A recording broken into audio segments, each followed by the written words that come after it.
Are we rolling? The Spirit Box. How's it going, guys? Welcome back to the Spirit Box after I don't know how much time. Lots of things happened. We've been working on a few projects. Things went missing, but we're back. This is my friend Will here, as usual, the agave master and master of other things. I'd like to know what those are. So today, we're gonna try a few things, but we're gonna start with our trip to Kentucky and to Tennessee. Both Brown Forman brands, different styles, different process. We have a Lincoln County process twice, and we have the beautiful and sought after Old Forester Birthday Bourbon. This one is a 2017 limited edition bottle, whatever. Anyways, you were saying that right now is we're about the time when it's released, right? Yeah, it's like coming out right now. I know here in Texas that you can start finding it floating around. Typically, Old Forester do like a sort of raffle at local liquor stores for the opportunity to buy the bottle. So I believe that's happening right now. So it's a good fitting time to taste it too. Yeah, definitely very sought after. Which one do you want to start with, Will? Okay, so what we'll do, since that's on your side, and this Jack. is on mine, we'll do rock, paper, scissors. Okay. And if you win, we do Tennessee. If I win, we do Kentucky. That's sounds fair. All right. 1, 2, 3. So Tennessee it is. let's go to Tennessee. I'm excited. I haven't tried this one, dude. Yeah, it's really, well, first off, it's a gorgeous bottle. It is beautiful. It's definitely something a little different from Jack Daniels. So basically, Will was telling me about the process. This is twice charcoal filtered, just like Gentleman Jack, and then they finish it on the maple wood casks. But you were saying something interesting about it, about the yield. Yeah, it's pretty low normally because with maple barrels, they're so porous, right? So it will evaporate a lot more, you'll just lose more product. Lots of angel share. Yeah, so you typically have to finish them in this opposed to do the entire aging process in maple. You would finish them in maple to not lose everything. So Absolutely. that's at least the gist. I'm not 100% expert on it, but when you getting on the nose? Oh, it's a little bit like sweet but spicy. What do you think? Yeah, that maple is very sweet, isn't it? Yeah. Very sweet, but at the same time, very spicy. But like spicier than regular. Almost the spice you get from like the single barrels. Yes. From Jack Daniels. Yeah, because those are super spicy and hot, of course. But my nose is like, I've been struggling with these sinuses lately, and it's they're whack. Yeah, it's no bueno. Okay, let's see. Good taste.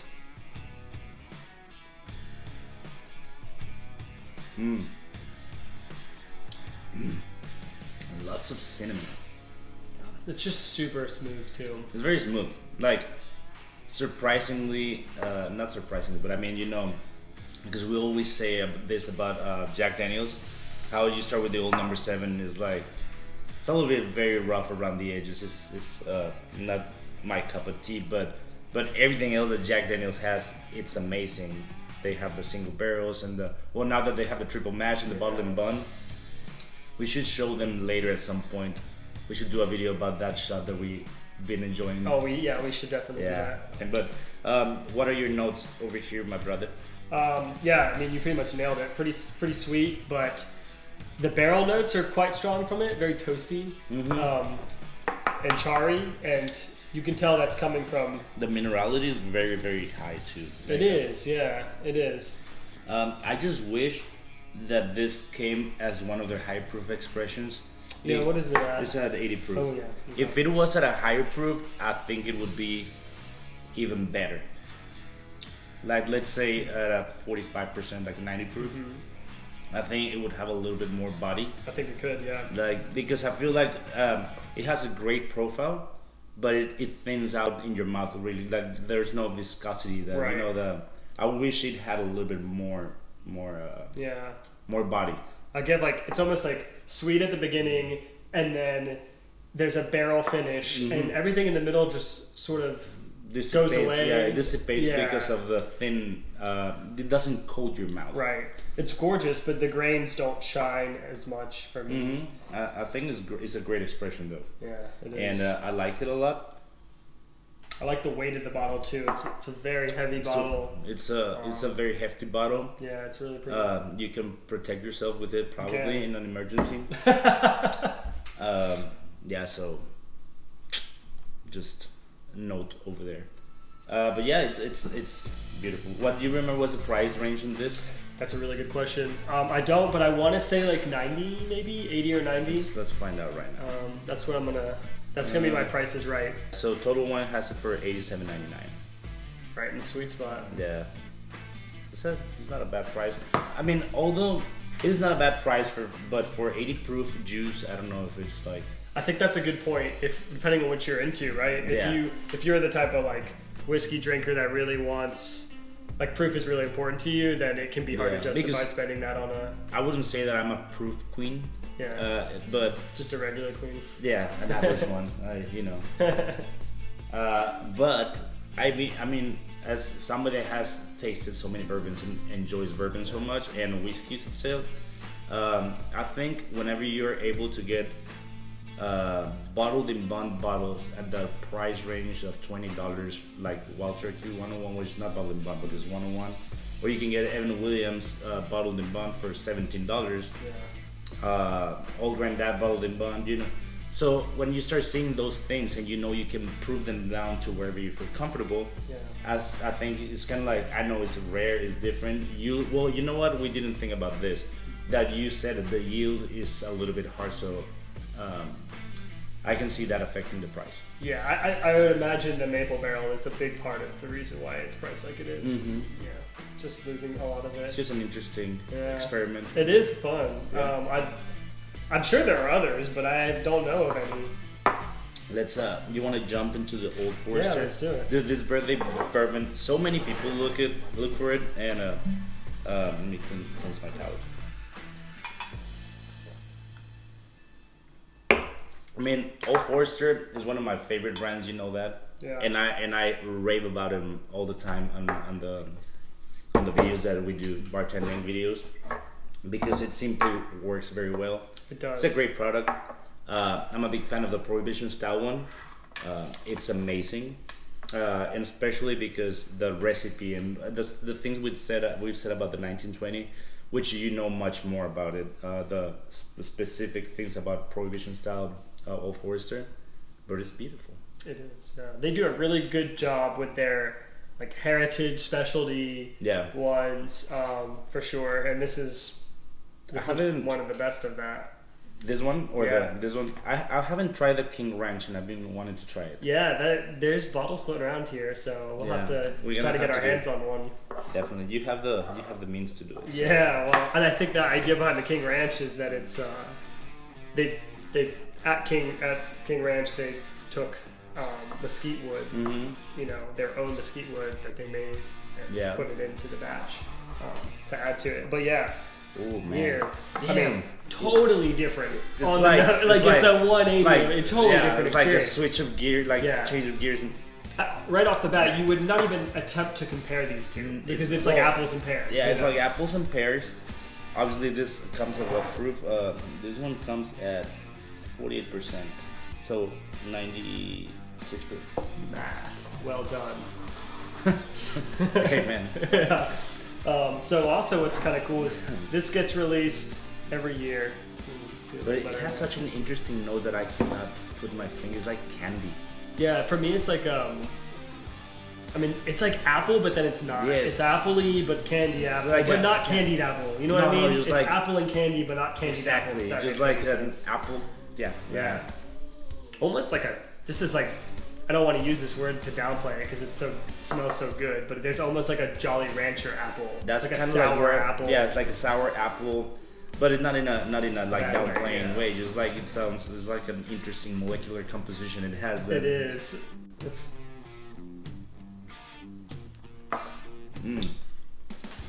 So just like really complex. Very very complex.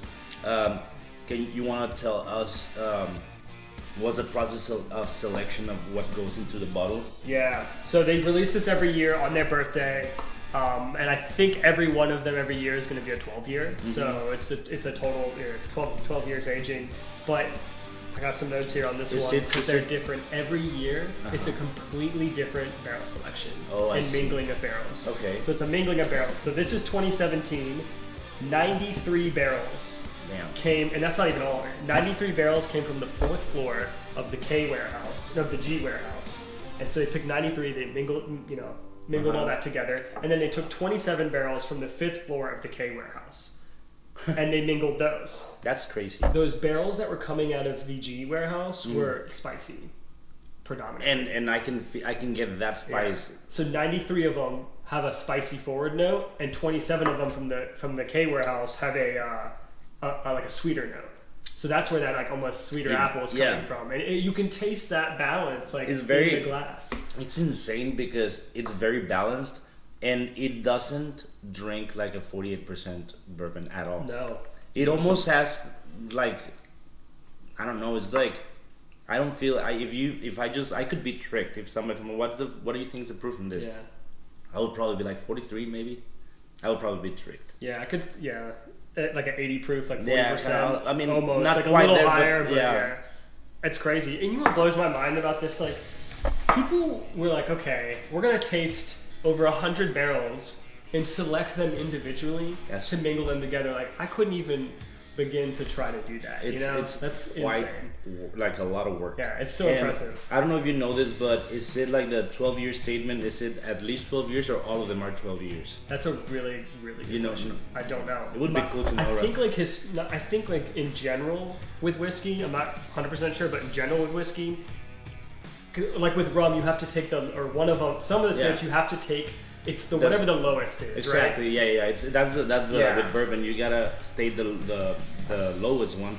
But I just wonder if they just pick like exactly 12 years. It might be, or some are a little more, but who knows? Yeah, that's a really good question. So I'm in love with this birthday bourbon. Yeah. You're so lucky.